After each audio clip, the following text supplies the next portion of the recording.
I want to welcome everybody to this reading, both Delgado community and even outside of the Delgado community. Welcome to everyone. I'm really glad that you're here. I should say that we are really glad that you're here. We usually have at Delgado Images Literary Committee, the reading series. We usually have maybe about 2 or 3 sets of readers during the academic year. And so this is kind of our initial reading for that series, the first this year.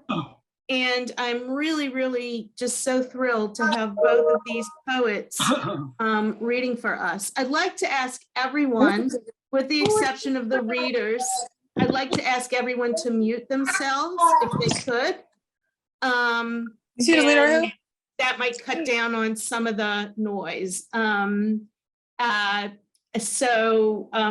have a dog snoring in the background, so I'm going to mute myself very quickly. Just to let you know, this is, as I said, kind of our first reading of the semester. And we have 2 poets tonight. Those poets are Martha McFerren and Niyi Osundare. Our first poet is Martha. She received an MFA from Warren Wilson College and is the author of 6 books, including Women in Cars, for which she received the Marianne Moore Prize, Archaeology at Midnight, and most recently, the McFerren Plot.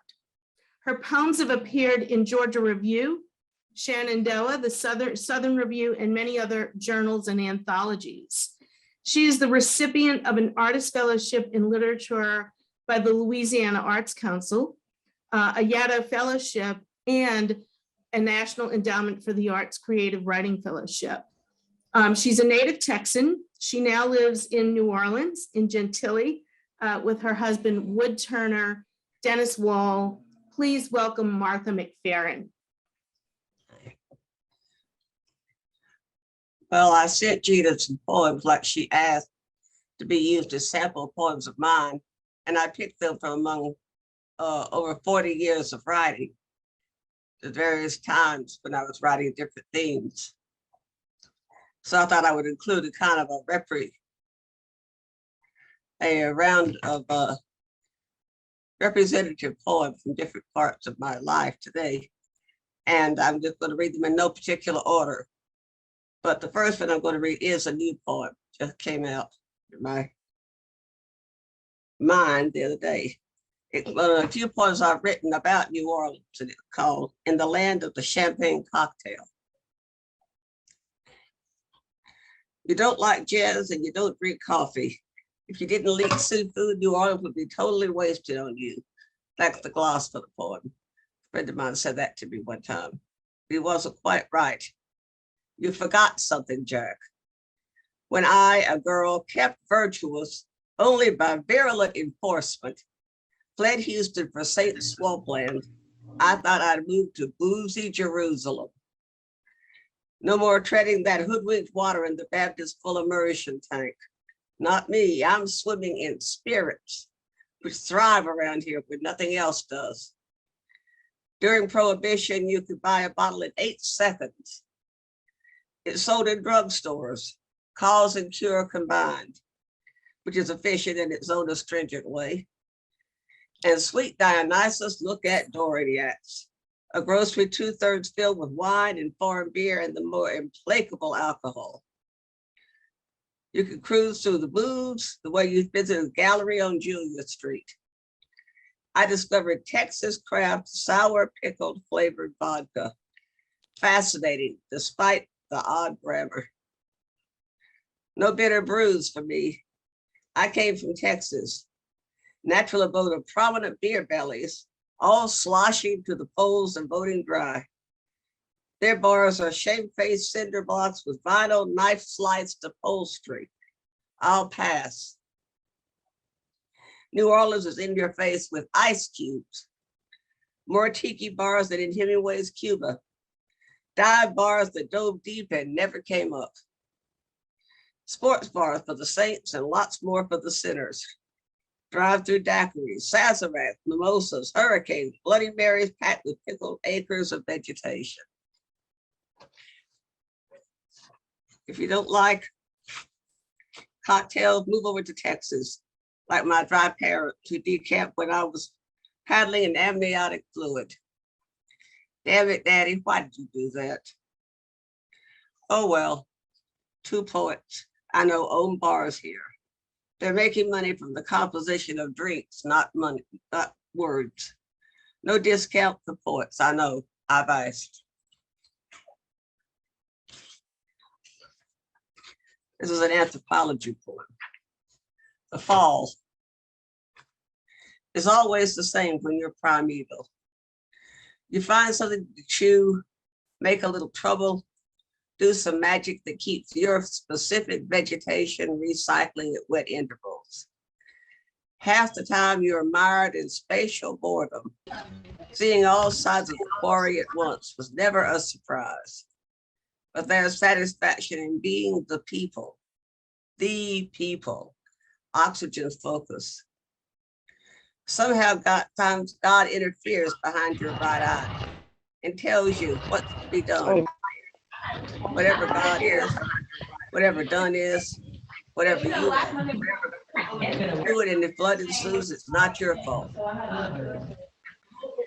So it continues. Red peritonitis music. And then one day you're snuggling together watching the rain collect in a dog's ear.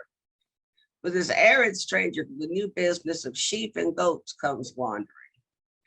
He munches a locust, then suggests, oh my coagulated children, have you ever thought of going individual?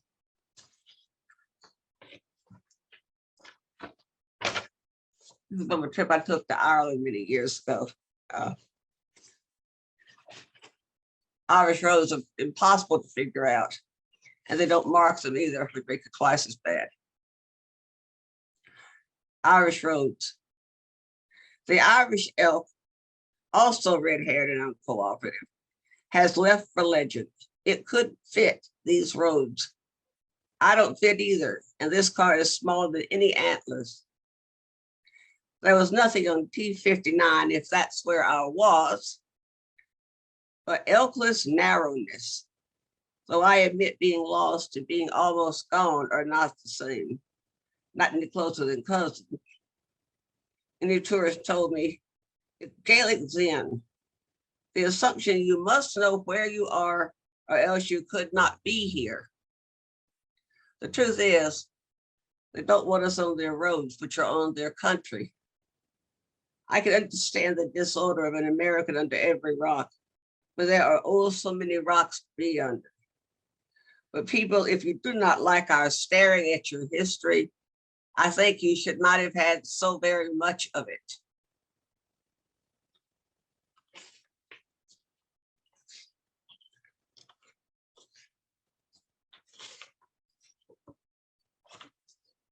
You can do an archaeological poem about legendary Sparta, the town of Helen of Troy, who fled Sparta, which is understandable. Almost anybody in their right mind would flee Sparta, but there are no ruins left in Sparta because the Spartan believed you should not waste your time building comfortable housing or even housing that lasts. This is called Last Forever, and it's Bethany Hughes, who's an archaeologist who wrote about Helen of Troy. Helen's palace slid down a hill. Spartan impatient with architecture and acre and scorn for builders' humble skills, left Sparta today a boring pasture.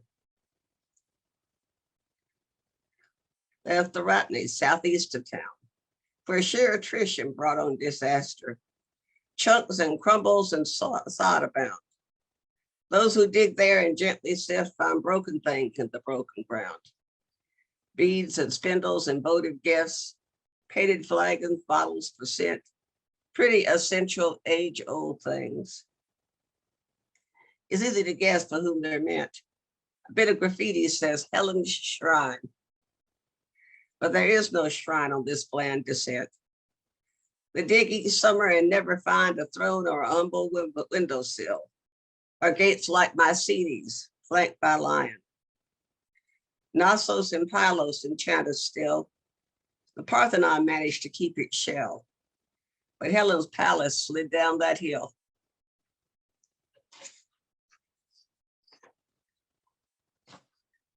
Third world. A soldier, if not maimed or typing, is a stunning thing, pure as a new bone. Fucking him is a discipline. Your life is stripped by his experience, beaten fine, made an ornament. You are what he kills and why. In the killing with its merge of pleasures, you are made free. The black-shawled church drops from your shoulders. Your falling skirts ring like a father's keys. You become the anger of Maeve, passive yet an altar for violence. You become your country. Lie in the dirt, he will find your hair to be a month of foliage masked under his belly. Will gouge your flesh like the rebel's cave. At night with no fire, he will hear you singing in a bullet.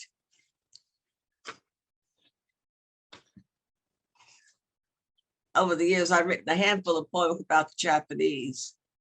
It just come up periodically while a Japanese poem would just come up, and then it wanders off again and doesn't come back for a long time. This one is Ikebana, that flower raging. A white-handed caution moves, one at a time, 5 green stems, 3 of which droop perfectly, while 2 more rise and press a single thin leaf against each other. All done without hope, which is coarse-veined and fleshy. Instead, a green-scented caution occupies the room. It is cool, it is zero, it is scarcely self at all. It is amazing how much space it fills.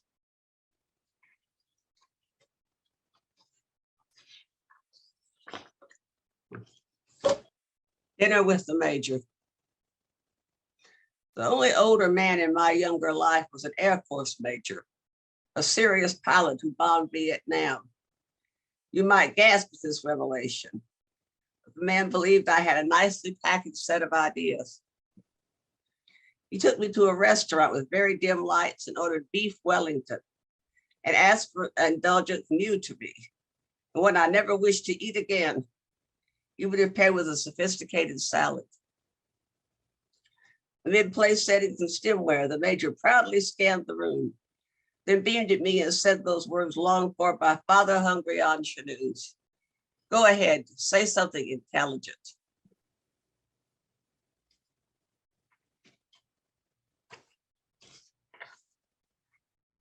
Cave art. I'm trying to work here within the conscious mind of a person who has limited vocabulary. But it's still very conscious of the vocabulary they have. Blotches of red fur, hooves and antlers, some turds pushed out. They all together outside and inside. I worship what I kill and then remake. I look at my hands, baffled by the emotion. I don't understand my eyes. What do they want? My mouth doesn't help me. I can only speak one word at a time. And so I kneel here, both outside and within myself. I need others, but I have to be alone. I think this will keep on happening with a few words to help me. A word, look. Another word, make.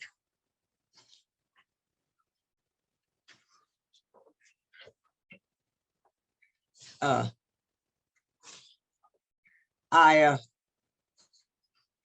remember when I was in England the last time, I was at Salisbury, which is about the largest, the cathedral at Salisbury, about the largest of the bell spires of all of England. The spire there, the main spire of the church, The cathedral is enormous, very heavy. It started to collapse almost the minute it was built. In fact, I think William Golding, who won the Nobel Prize primarily for writing Lord of the Flies, wrote a book about that particular building called The Spire, which he used it to show the vanity of human aspiration. It could be conventional like that. But I just did it because Prince Charles showed up there and went up on a forklift of some kind to put a wreath on the top of the flame. It struck me as being kind of silly. Called No Sympathy for the Spire. It never should have been this high. An afterthought, an overreach. It soars through gravity and fog in one elite galactic breach. And how its granite slams the ground, how its arches spring like wickets. Many centuries of pounds were spent to reinforce its glitches. One time 20 years ago, the English Chamber Orchestra agreed to fiddle for the funds. And Jessie Norman, opera star, herself a monument to soar, sang lighter when they had the ballast, chairman of the Spire Appeal, the Prince of Wales, yes, Charles the cellist, rode a horse for photo ops and hiked a wreath about the spindle. Halvard Solness comes to mind, the builder stalked by Hilda van Gogh, heroine of Ibsen's play on ruthless youth. Spurred on by Hilda, Solness crowned his muse work. And she shrieked, "Hurrah, my master builder," flapped her shawl like some wild bird and watched him fall. When Charles rode high and orchestrated showing to be a terminal if Lady Di, back then his wife, had waved her cape of dowdy English manufacture, shot a cobblestone and yelled, "Hurrah for Charles, you master bastard." Settling scores with one big splat. Prince Charles still lives. Diana died, a girl who never quite grew up. Yet I can hear her spike-heeled stride along the nave, along the years, past lords in alabaster poses, their crotches worn away by time while Cromwell's soldiers stole their noses. How did this building last at all? A miracle, if such there are, or some symphonic bit of luck. And now I stand before the choir, straightening back my neck to see the long black bowing of the masts, still skittish at the cornerstone, despite the bracings of the past. And yet its rise is stronger now than God the Father, man the Lord. That fragile matter came apart. And now I feel high disregard for highfalutin emptiness and all its fabulous demands on women's service, women's faith. But let the tired Te Deum stand, knowing cathedrals never fall until they do.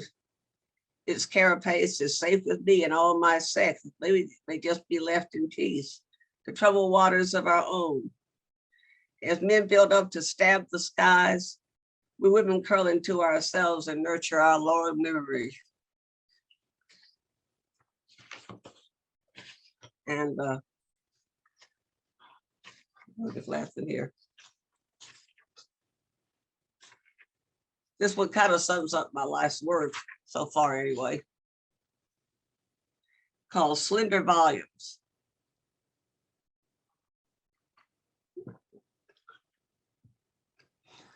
I've measured with the seam gauge on my sewing dogs. It seems I've written exactly 1 3/4 inches of poetry, 6 slender volumes. After her 3 babies, Scarlett O'Hara gained 1 3/4 inches in her stem-like waist and totally freaked.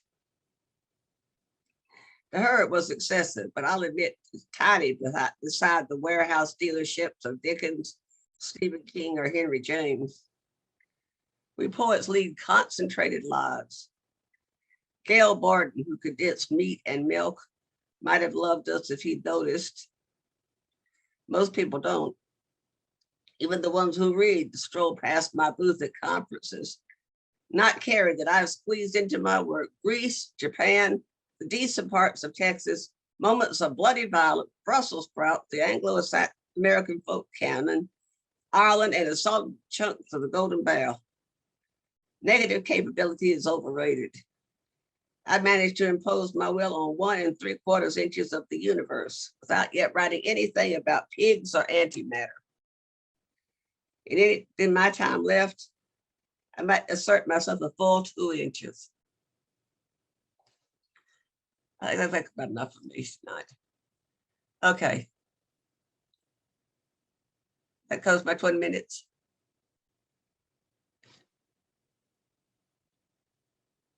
Okay, thank you so much, Martha. That was wonderful. Well, thank you.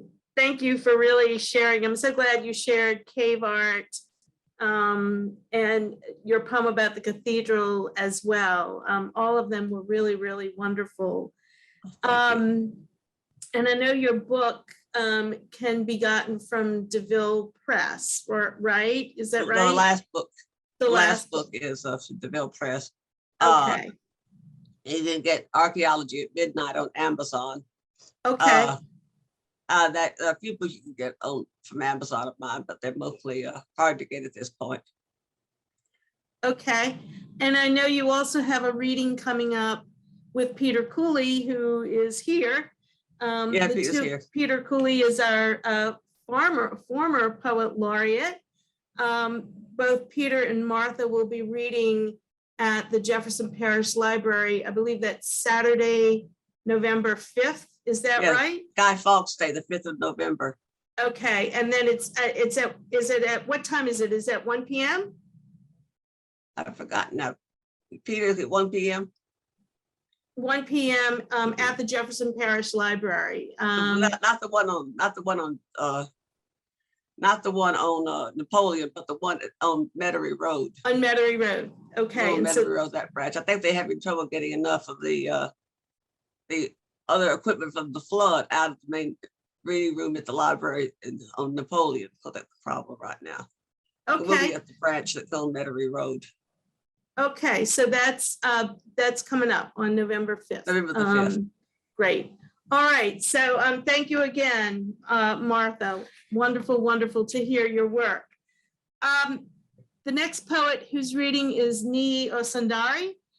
He's Emeritus Distinguished Professor of the University of New Orleans and visiting professor of the University of Ibadan.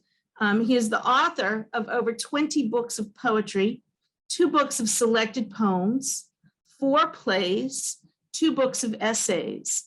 He was educated at the universities of Ibadan, Nigeria, Leeds, UK, and York in Toronto, Canada. His literary prizes include the Association of Nigerian Authors Prize, the Commonwealth Poetry Prize, the Noma Award, and the Fonlon Nichols Award for excellence in literary creativity combined with significant contributions to human rights in Africa. He is a laureate of the Nigerian National Order of Merit. So please help me welcome Niyi Osundare.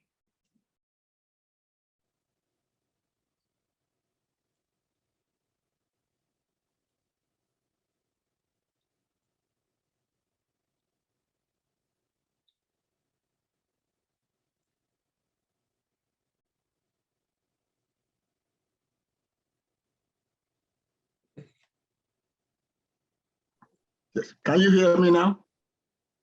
Yes. Well, let me repeat it then. Thank you very much, Gina, for inviting me.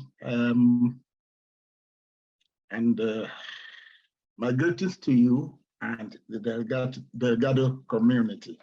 I'll be reading from 3 of my books, but the one that we get the lion's share is the newest of them all. This is a book on the environment. Came out just a few months ago.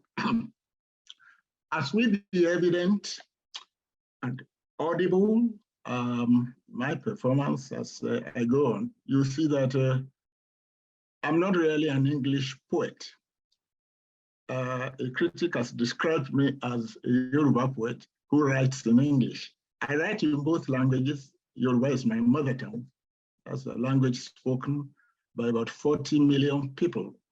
The western part of Nigeria, which is the western part of Africa, and it's spoken too in the diaspora, especially Brazil and the Caribbean. Now, in Yoruba poetry, you don't really read, you chant. So there is no word in Yoruba collocating with read as far as poetry is concerned. You can say, I will read the book, but you can't say I will read the poem. No, I will utter, U-T-T-E-R, or I will chant the poem. This, of course, has a lot of influence on the way I write. I'm starting with a poem from The Word is an Egg. This is a saying my mother was very fond of. Among the Yoruba, the word is sacred. Don't let it drop, because it drops to the ground, it breaks, and it's like an egg. You can't gather the pieces together again. So words have consequences because they have meanings. This is an evocation of the word. In the beginning was not the word. In the word was the beginning. Unwind the wing. Give rapid legs to the crouching leaf. The horse of words has galloped through clouds, through thunder, through roaring waters. Throw open the door of your ears. Arabapombe, pombe, pombe. Arabapombe, pombe, pombe. Arabapombe, pombe, pombe. The word is an egg from the nest of hawk and dove. Its shell, the sheath of anger's sword. Its yolk, compost bed of bile and bone. The word is the woodpecker's beak, which rattles the jungle of silence. The cat's eye that pierces the garment of night. The word is the fearless symmetry of zebra heights, the fiery hoof fall of eloquent horses. The word is the armpit of stone, the groin of nodding marble.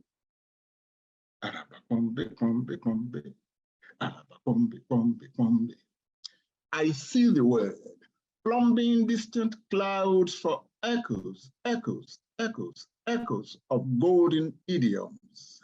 I see the word, shaving mountain heads with razors of reason. I see the word on the lips of the gun, animally red. I see the word in parliaments of contending tongues. I see the word with ears of joy, stalks of swaying rapture. I see the word in the dream of a dream, in the dream of a dream, in the dream of a dream, in the cloud which gathers the rain, in the rain which unchains the earth.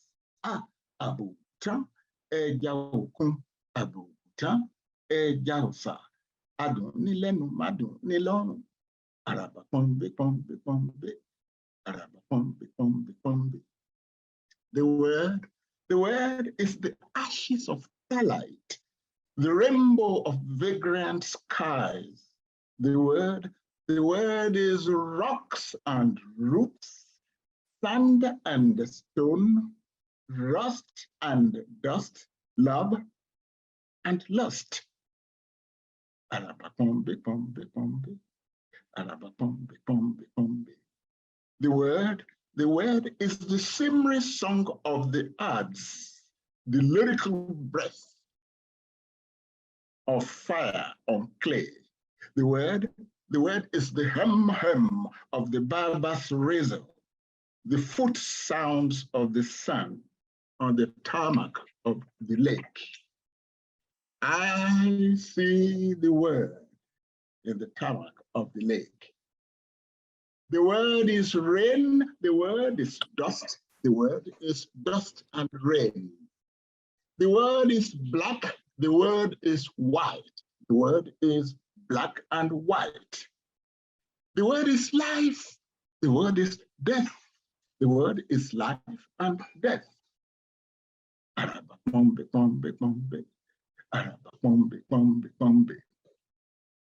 Give bony thoughts the flesh of airy idioms. Let rounded laughters unknot the brow of wrinkled moments. Scatter the word in the valley of the moon. Let harvest songs reap the plenitude of waiting proverbs. In the beginning was not the word. In the word was the beginning.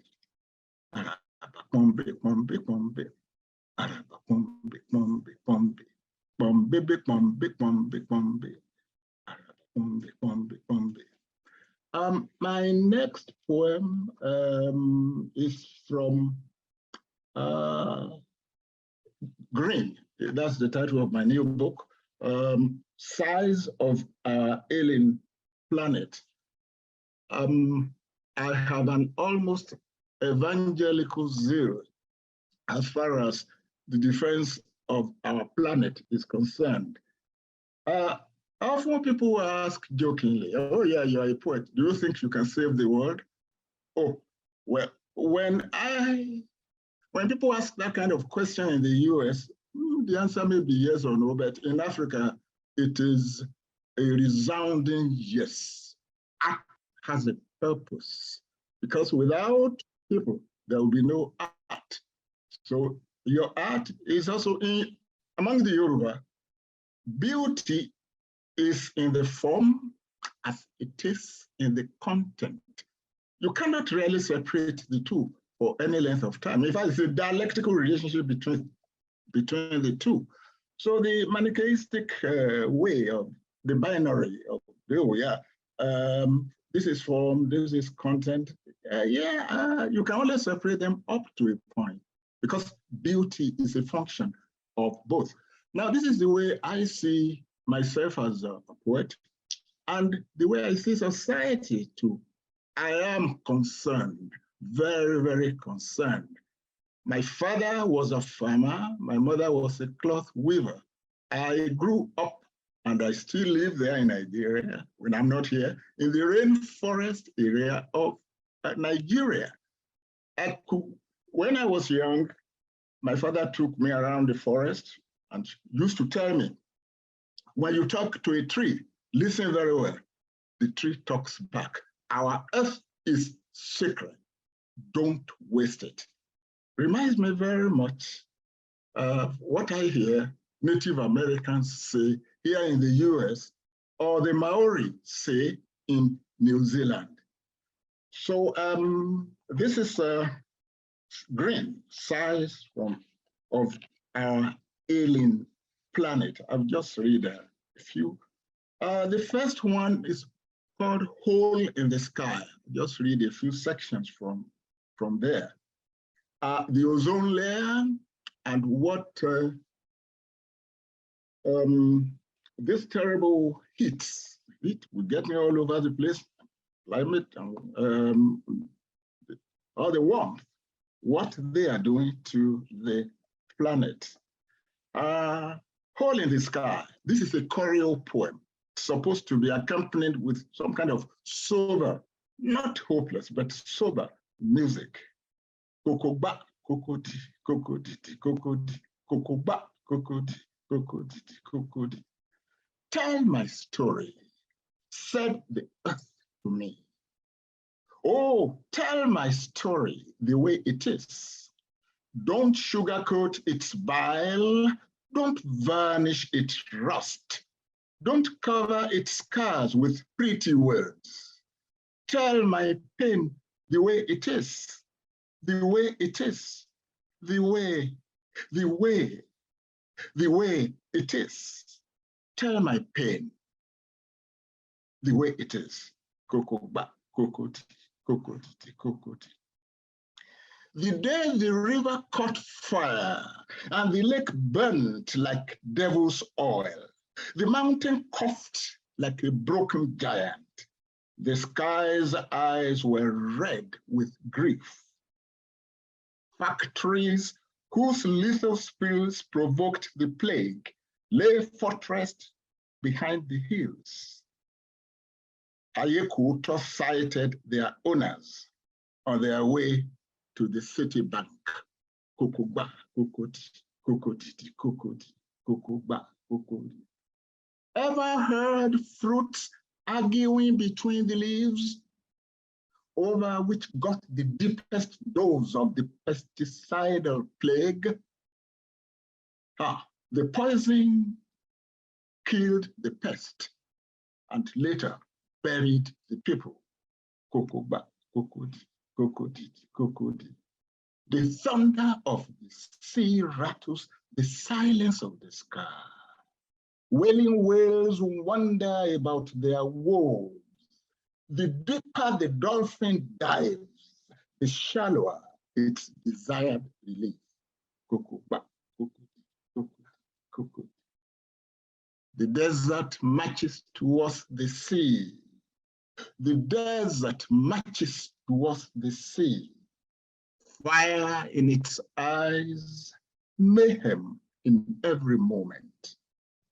The desert marches towards the sea. Alas, the boundless rainforest of my youth has shrunk to a frightened eyebrow on the forehead of the coast. Kokoba, kokoti, kokoti, kokoti. The day they killed a tree in the ancient forest, the chainsaw left a dirge on the lips of the leaves. There is a bird in my heart craving a perch on the absent tree. Kokoba, kokoti, kokoti, kokoti, kokoba, kokoti, kokoti.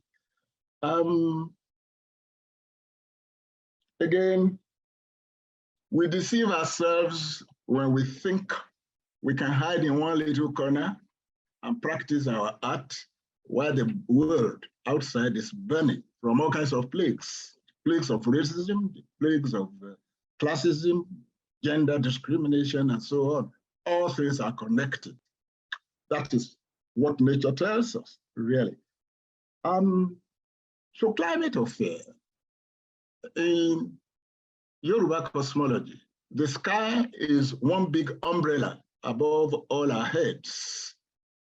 The river belongs to the community and the world. If we poison it or you throw dirt into it, one bit of its source is likely to affect people downstream. So, climate of fear, the things I see all around, both here in the US and over there in Nigeria. Nigeria's largest city, we have over 20 million people, is being threatened by the Atlantic Ocean. That place reminds me very much of our beautiful New Orleans. Things are changing, but people see this in terms of, over here, they see them in terms of red or blue. It is not a political matter. As the Yorubas say, when the sky is falling, that is not the catastrophe of just one person. Climate of fear. The rains come late, too late these days, and leave before their time. Withering fields foretell the coming of furious famines. Spring swallows summer. Summer stumbles into a sweltering fall, while winter joins the fray with snowy deluge and blinding eyes. Unstoppable fires consume the skies from Kangaroo Island to paradise. A melting Arctic chokes the oceans, which claim the coasts and bury the cities. Just one whistling whistle from the catacombs of coral reefs, bleached and buffeted by a plague of acid and plastic debris. Once in a century, hurricanes proliferate into 10 in a year, while countless typhoons pummel the peace of once Pacific regions. Birds are falling from the sky. Lizards are roasting on their rocky perch. Out of balance, out of breath, our planet gasps and groans as murky moons wobble their way across the wilderness of a broken sky. The earth we used to know is once upon a time. Once upon a time, once upon a time. The earth we used to know is once upon a time. The next short, it's going to be a short poem, will be about trees. As I said earlier on, I'm a rainforest person. And the rainforest, really, when I was doing my research, writing this book, I discovered that the rainforests of the year are brothers and sisters. The Amazon here in Brazil, there is the rainforest in Indonesia, there is rainforest in El Salvador, Costa Rica, there's the rainforest in the Congo, the center of Africa, there's the rainforest over there in Malaysia. So when you cut a tree somewhere, you are cutting the limb of the planet one way or another, especially when you waste the tree. The manuscript for this book was ready, more or less. And about 3-4 years ago, one night, I was watching the television and I saw a blaze of orange. It was the Amazon of Brazil on fire. I couldn't sleep, because I know what it means to burn down that kind of forest. I ended up with a movement here about trees really talking to us. The one I'm going to read is the last one in a movement by trees. The trees are saying, "We, the trees." And of course, I have patterned that on the three important words in the American Constitution. We, the people. Yeah, trees talk to, they live. They bleed when they are cut, and they burn when they are ignited. We, the trees. We bleed when cut. That's part 4. We are the trees of the world. We are the trees of life. We laugh, we cry, we whisper, we shout. We breed, we brood, we breathe. We carry the planet in our careful hands, a tender burden, historic task, the loom and the latch of a naked world. We rope the earth in our garment of green. Hour by hour, we lose our kin to waste, to war, and the ceaseless blaze, the careless axe, the haughty chainsaw, and the cannibal greed of the rich and strong. Behold the spider monkey and the spectacled bear, butterflies, the forest crabs, the eloquent parrot, the sagacious owl, the cool canopy, and the traveling roots. A tree never falls alone in the forest. It takes our future with the crashing leaves. The blind gold digger, the reckless farmer, subject your greed to the need of all. We are the trees of the world. We are the trees of life. Pearls from the past, flowers of the future. We burn when ignited. We bleed when cut. We are the lobes of the lungs of the planet.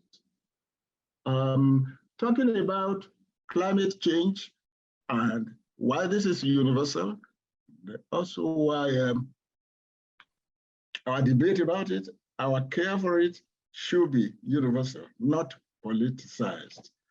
I was one of the victims of Katrina. In fact, it's a miracle that I'm still alive today. My wife and I were there near our university, University of New Orleans, when Katrina came. We had about almost 9 feet of water in our room. The water was about to swallow us up when we discovered we could go into the attic. And we were there for 26 hours, no water, no. And it was our neighbor, Pablo Sabalo, Cuban American, who came with a boat and rescued us the following day. Otherwise, we were already losing strength when he came. We would have been part of the unfortunate casualties of Katrina. And I've said this time and time again. I say it in the US, I say it, I've been to all the continents in the world. I say it anywhere I am, and I say it in Nigeria.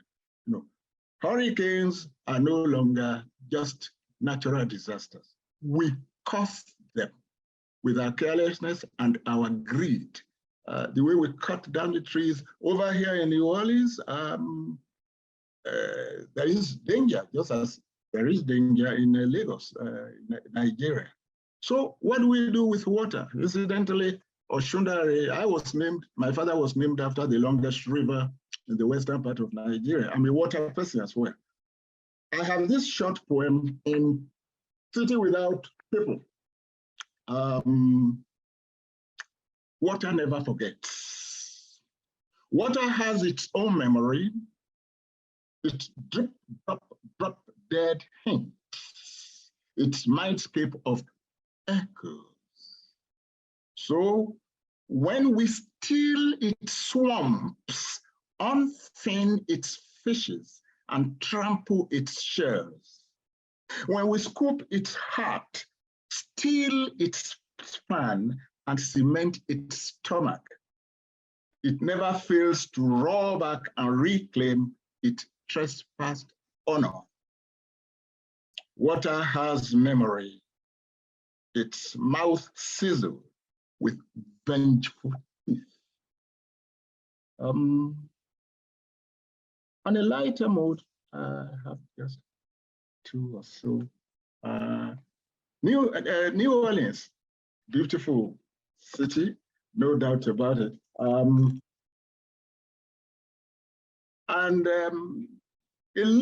There's something lyrical about this city. So much in it that reminds me of Lagos in Nigeria, or other tropical or semi-tropical places that I have been to. One of my favorite areas is the park, here.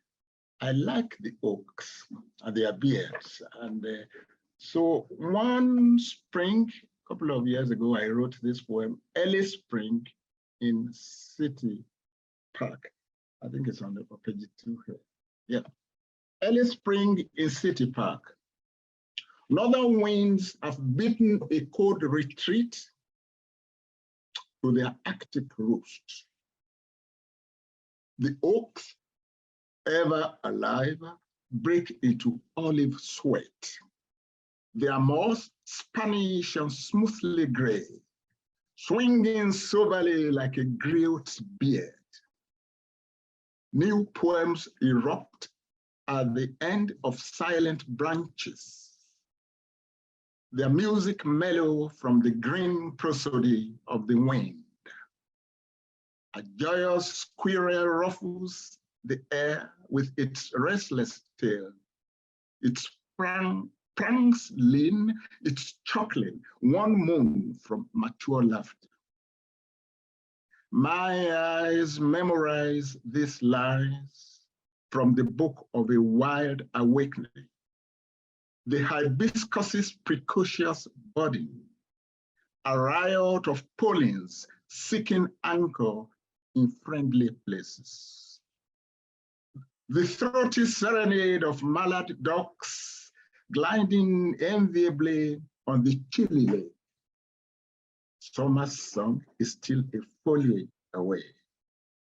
I encounter the sun's resurrection in the leafing Galilee of Louisiana oak. An ultimate poem, a short one. The title is Connected. When people talk, most of the time, they don't know how connected our world really is. There is a saying in Yoruba, when a child has not seen the farm of other people, he will always boast, my father has the biggest farm in the world. No, go beyond your province, and you see that our world is variegated. It's full of styles, it's full of beauty and ugliness too. You cut a tree in the Congo forest in the center of Africa, it may affect the iceberg in the Arctic. This is precisely what is happening now. Climate change and the destructive part of it are telling us that our world is connected. You can't stay wealthy and sit on gold somewhere while others are starving somewhere else. They might come knocking on your door, or you might not be able to sleep with both eyes closed. Connected, that's the title of this poem. If you fell a tree in the Amazon forest, its sigh may light a fire in the Arctic ice. If we pour coal ash into the Mississippi, it may maul the minnows in the Limpopo. If you stir the mud in the Titicaca, you may provoke eerie ripples in the Ontario. If you start a bushfire in Fiji, it may unease the sky in Sydney. If you provoke a sneeze in Kensington, it may spark a cold in Kisangani. Chernobyl's fatal fumes share a dangerous ancestry with the lethal leaks of 3 Mile Island. Seeds we all are in a common pod, sharing one earth beneath a common sky. Act of God is act of man. Act of God is act of woman. Finally, this short one. After all these dirge-like songs and so on, there is still room for hope.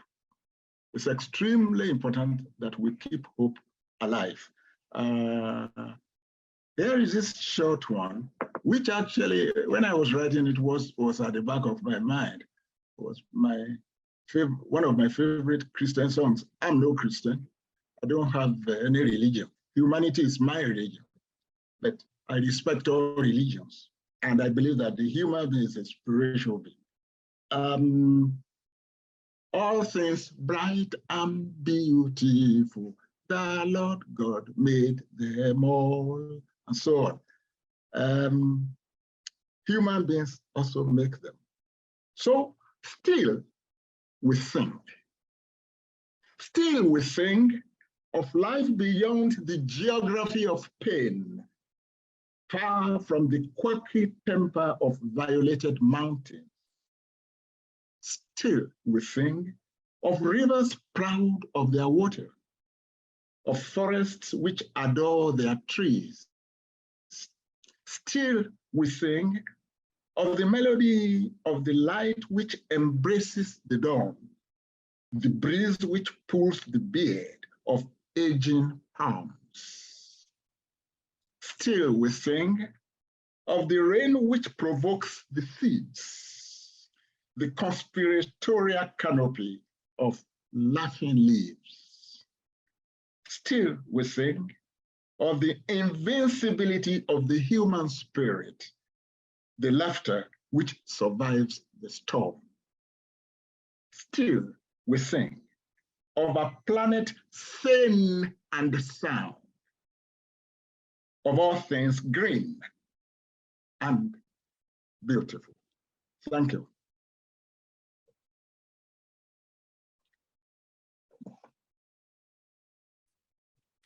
Niyi, thank you so much. What inspirational poems, so thought-provoking too, you know, really gets us all, I think, thinking about the planet and where we are and what we've done. So thank you so much. And thank you also to Martha for sharing your work and just kind of, you know, sharing both of our poets. Let's give them all a round of applause. And we have a few minutes, about 15 minutes.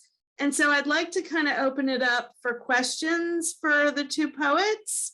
If there's any questions, maybe we can type them in chat, or maybe you can just unmute yourself and just kind of ask any questions that you might have. If you don't mind, I'd like to start off and ask each of you, could you both talk maybe a little bit about your writing process? You know, like kind of what's your process? How does the poem start? Where does it go from there? How do you kind of approach, poetry? How do you what poetry? How do you approach poetry? Approach it? Mm-hmm. On the left side, usually. For me, I keep things in my brain. I read things, I remember things, I write things down in the middle of nowhere or in the middle of the night or someplace usually where it's completely inconvenient. Everything just comes together. Something I've been carrying for 10 years, some for 5 minutes, some for 25 years, some for 3 seconds. All of a sudden, it all comes together. And then I have to write it down. I usually begin by writing the middle first or the end first or whatever part the lines come out. Then I fit them together in order. And I don't know anybody personally who ever sat down from beginning to end and carefully written anything out. No scratch outs and no problem with the beginning, no problem with an ending, just sat there and wrote it all carefully out. I do it in chunks whenever I think of it. Can I? Yes. Yes. Oh, yeah, okay. It's difficult for me really to see how it begins. Just one snatch of a phrase is enough at times, or things that I hear, or things that I see. I like listening to the radio. Somehow I tend to prefer it to the television. Television takes too much of my attention. With the radio, I have a more intimate relationship with the voice of the person speaking.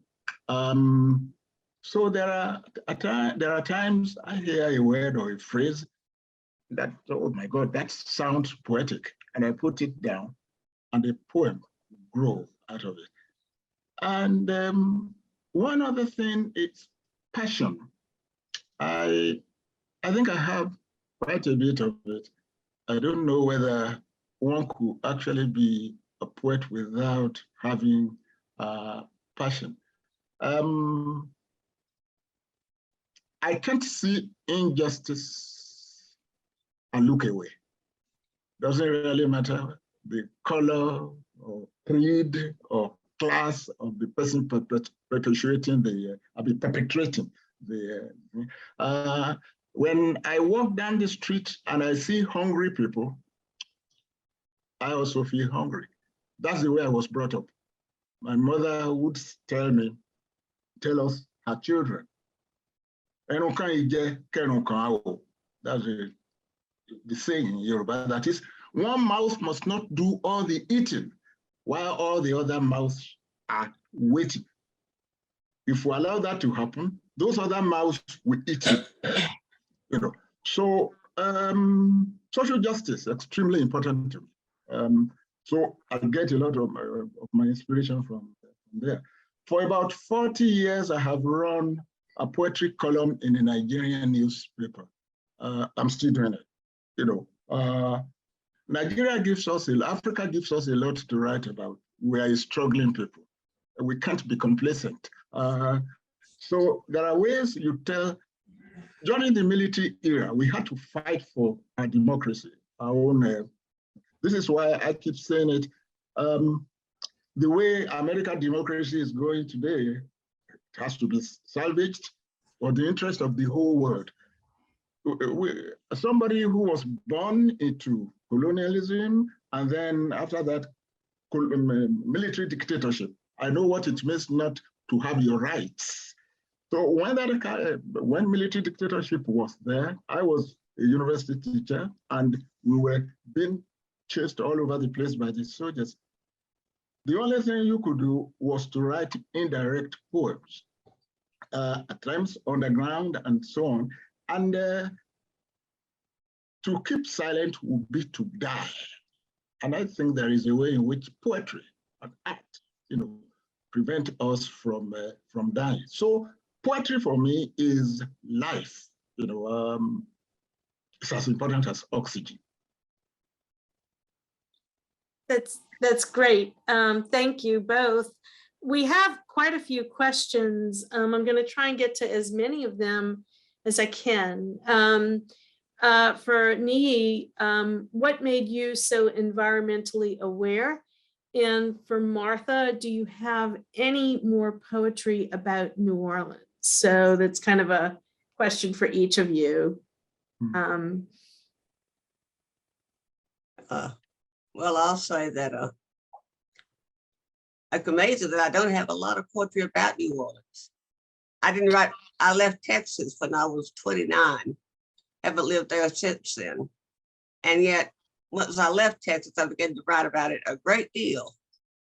And I lived in New Orleans for close to 45 years now. And yet at the same time, I've written very little about it. I write about everything else imaginable, but I don't write much about New Orleans because there are plenty of people to write about New Orleans. But I have written occasional poems about it. I wrote one while I was in the hospital called The Rock Bottom Blues. It was there in New Orleans. And when I wrote about ghosts in New Orleans. And a couple of others, but really on the whole, I have not written much about New Orleans. Maybe I would have to leave New Orleans to write about New Orleans. That might be the thing. That just seems to be the way I work. If it's not there, I'll write about it. But New Orleans is all too here. And then to follow up for Niyi, what made you become so environmentally aware? Oh yes, as I said at the beginning of my own reading, because I'm surrounded by nature. As I said, my father was named after River Oshun. Actually, the full name of the full meaning of our family name is the God of the river is on my side. That place of the world where I grew up, everything has a spirit and a soul. You don't waste it. Well, unless it is something harmful, you have to really keep it. And so water trees, the road, mountains, all the things surrounding us, they have a reason for being there. The animals, yeah, the insects. Do we know, we as human beings, do we know how much we owe to all these things? The human being is a very proud, arrogant, and therefore blind animal. We think everything that is on earth is created just for our own use. And that is what has led us into the kind of ecological suicide, which the world is almost committing. So I feel concerned because I don't see anything really extraordinary about that. Now in Nigeria, where I come from, the rains come too late and they also leave late. And when they come in buckets. So there are floods all over the place. Some other places are drying up. Over here, now I understand the Mississippi doesn't have enough water. Over there in Arizona and so on, there is drought. In Pakistan, about 4 or 5 weeks ago, about 2/3 of the country was flooded. We are all connected. It is important. Politicians are blind everywhere in the world, no matter how powerful the country, no matter how powerless, because they don't see us, human beings, they don't see that. What they see, what they care about is the next election. So the environment, without it, we are nothing, because nature is extremely important. See hurricanes over here. No, look at what's just happened in Florida. My heart was with the people in Florida because as a Katrina survivor, I know what it means to crawl out of your house without anything.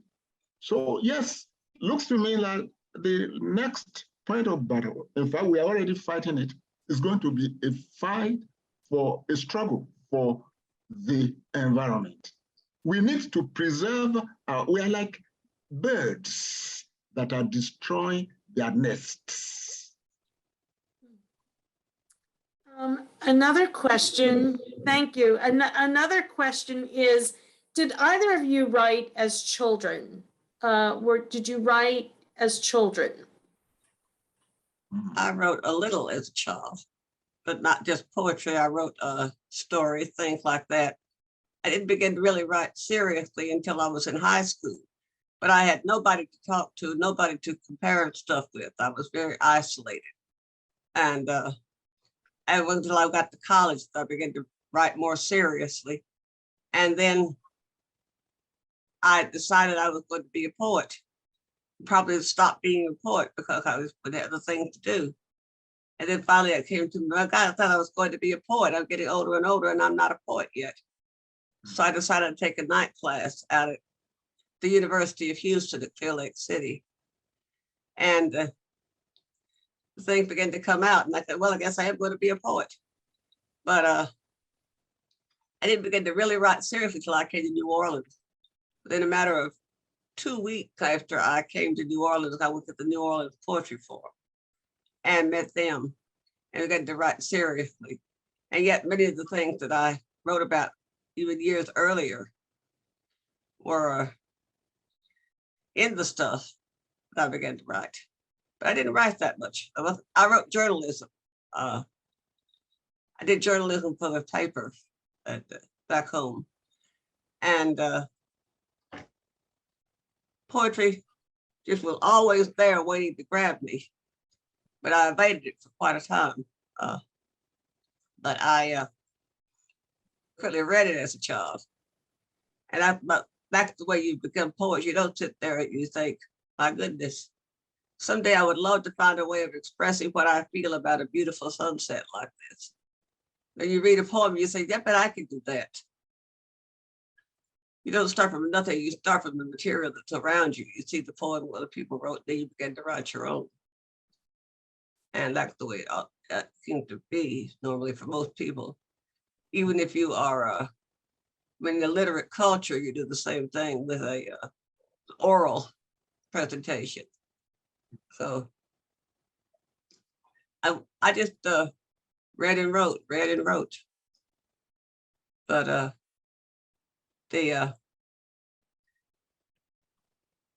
the best thing about coming to New Orleans was that I found a good community to really write. You cannot work in a total vacuum.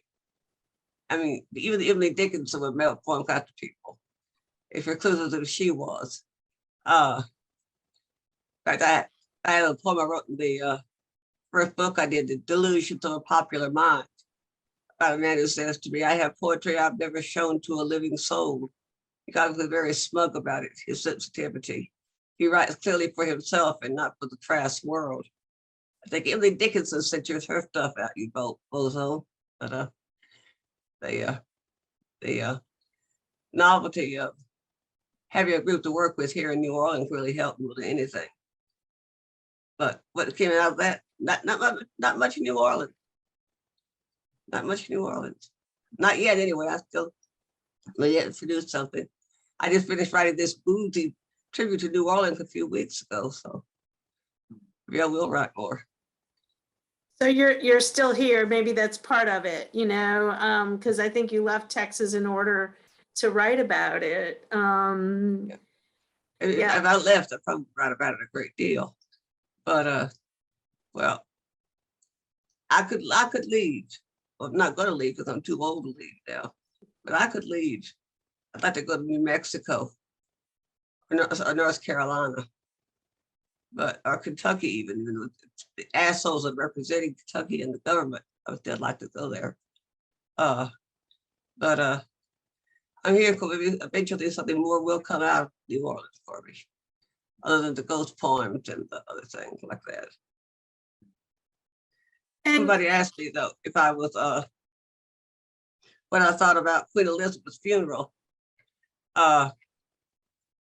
Queen Elizabeth is a worldwide symbol now for a different concept that we can't live by anymore. But it's very comforting to have that one symbol left.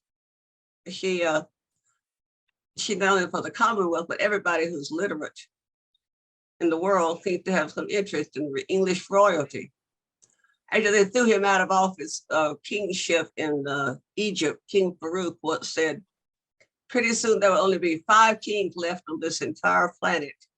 The kings of spades, clubs, diamonds, and hearts, and England.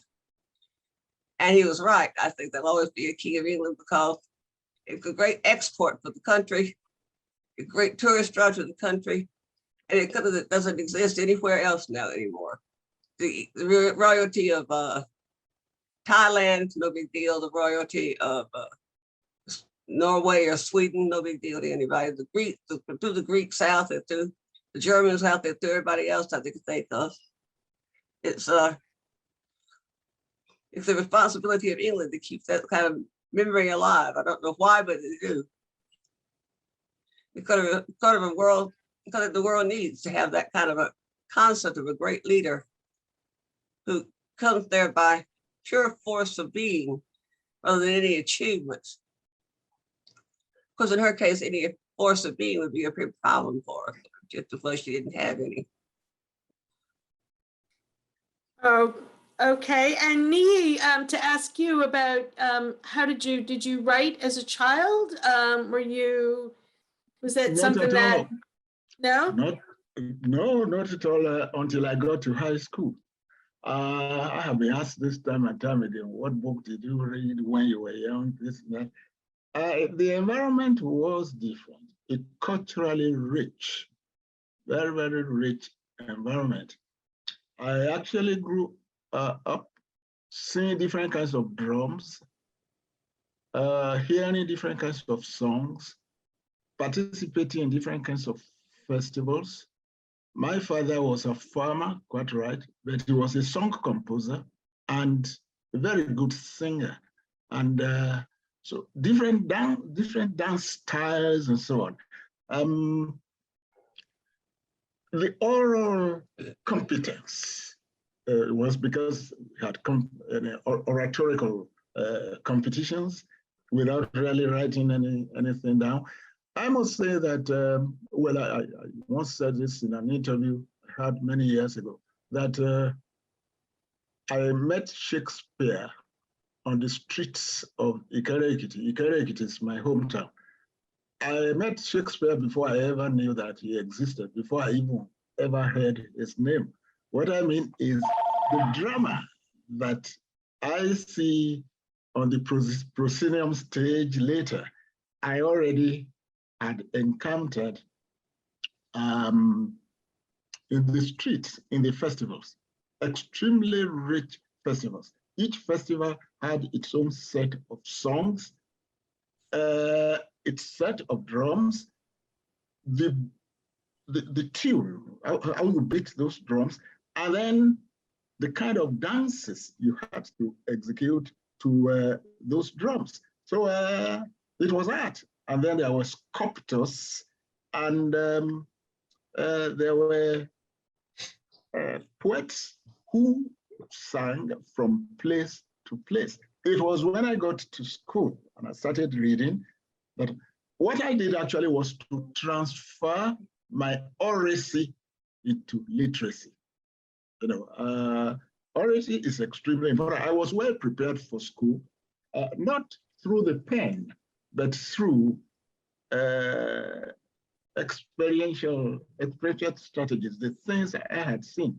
It didn't take me any time to get used to poetry, to love written poetry, because I had encountered it as an oral form.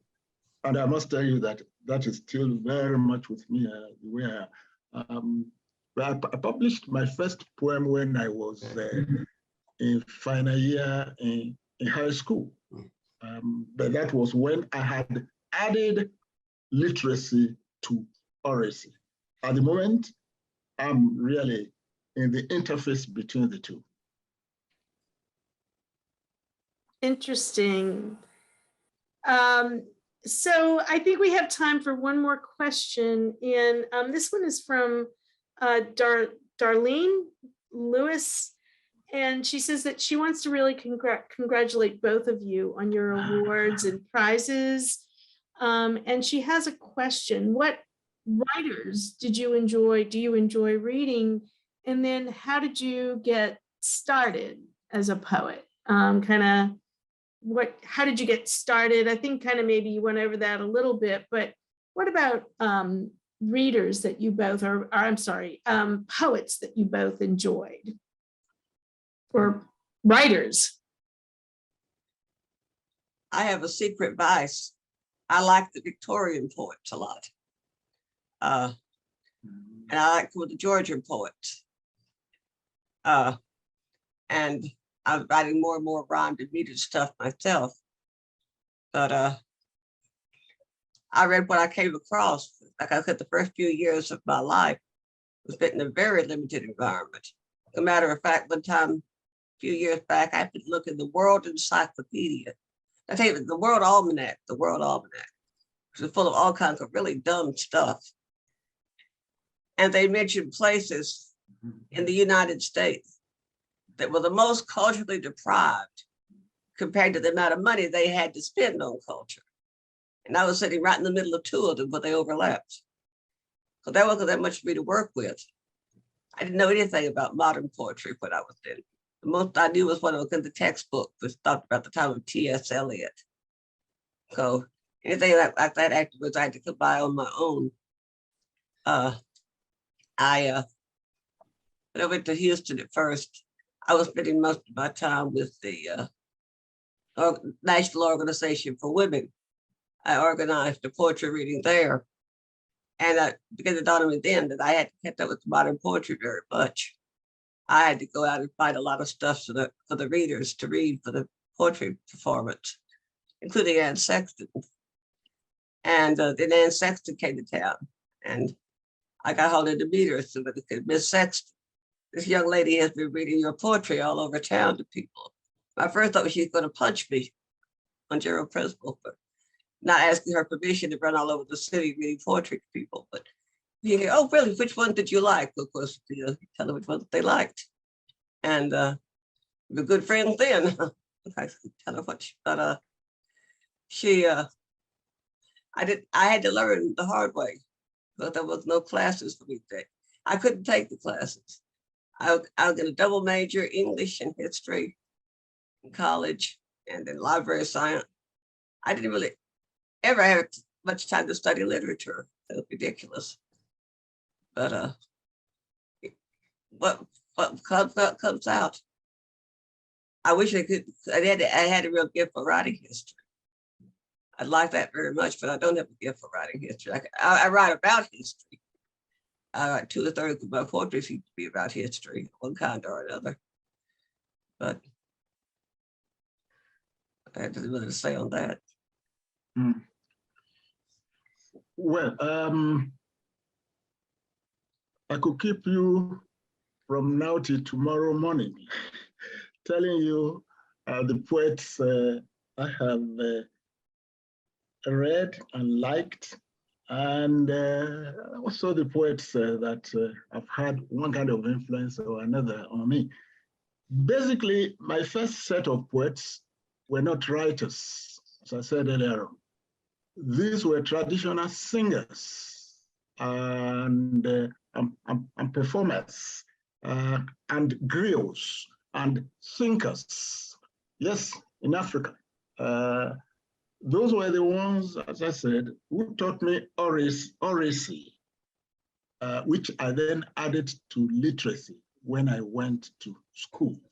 Because in my in Yoruba cosmology, balance is extremely important. You know, 2 hands a person has so that you can walk the length and breadth of life without falling. So oracy and literacy, the two. As I said, I began with oral poets. I have many of them that have influenced my work. When I got to school, well, I started reading poetry in English. Yeah, I had my undergraduate degree in Nigeria, and most of our syllabus, our syllabus was full of English poets. Yeah, Shakespeare. Who can say he doesn't like Shakespeare? Really miraculous person. I like Shakespeare. But talking about periods, I think my 2 favorite periods, the period of the metaphysical poets, I like John Donne a lot, and Andrew Marvell, particularly John Donne. Sure, the way he was able to combine feeling with thought and the muscular, dynamic, dramatic nature of his poetry. There is something about John Donne, incidentally, that reminds me of some aspects of Yoruba culture. The second period is the Romantic period. The Romantic poets were able to marry social responsibility and artistic competence. Yes, that a man like Wordsworth wrote a poem about Toussaint Louverture.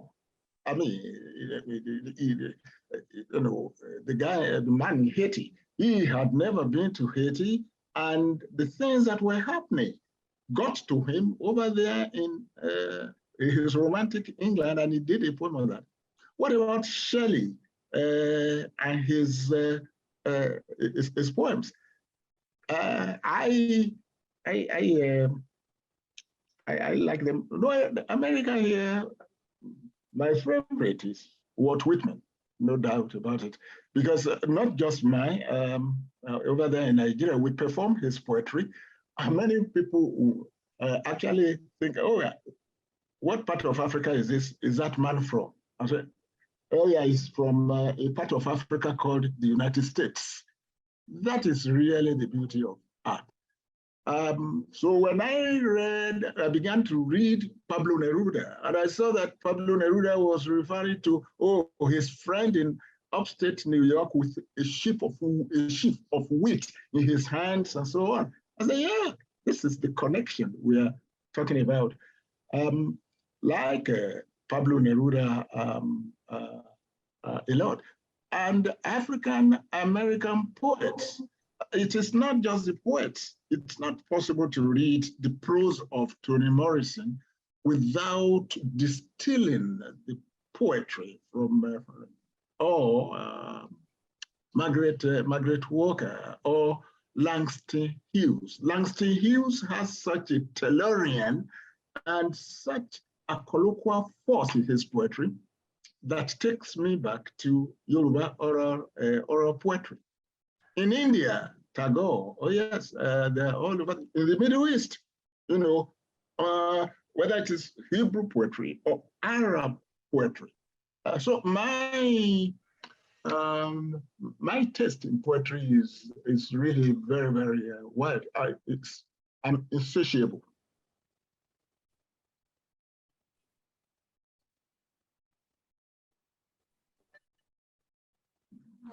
All right. Well, I really want to thank you both, Niyi and Martha, for really sharing your poetry, your words, your wisdom with us. Everybody, please give them a round of virtual applause.